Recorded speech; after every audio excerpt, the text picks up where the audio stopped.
Stand up, stand out, stand strong. A 30-day guide to navigate life when the shift hits the fan. Chapter 25, Day 25. What we seek from others, we must first give ourselves.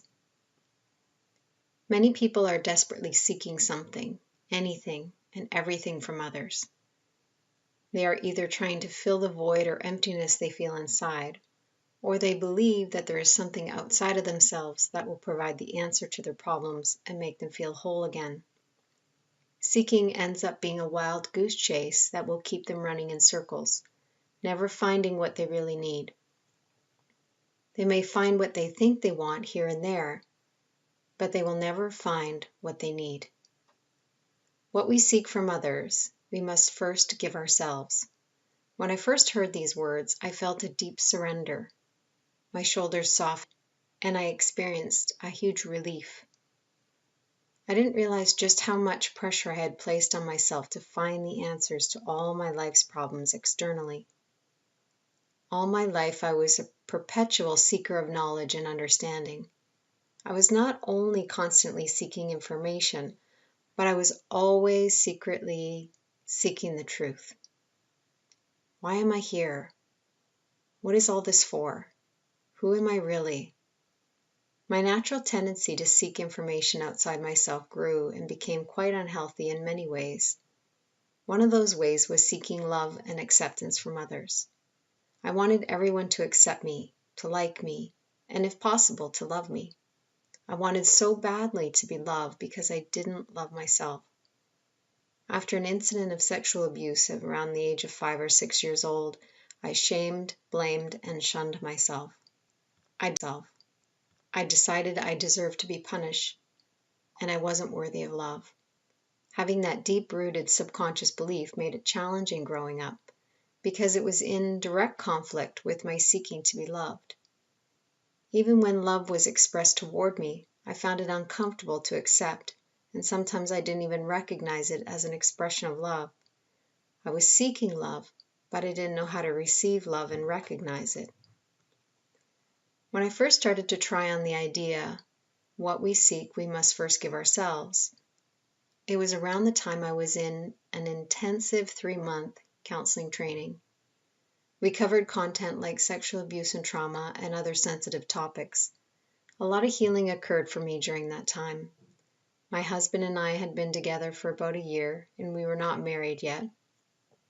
I was practicing opening my heart to let in the intensity of his love for me.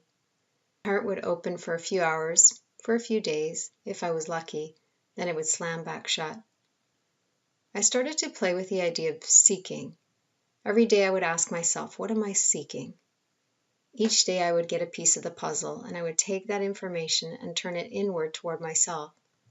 The first day I started to explore this, I noticed that when I sneezed, my fiancé at the time didn't say, "Bless you." I had noticed it before and was often a little disappointed because he was so attentive and so loving in every other way. Why did it bother me so much that he didn't say "bless you"? My ego mind would have dismissed it, but I was really curious. I was seeking a blessing from him, so I turned it back onto myself. If I can't get it from him, I will give it to myself.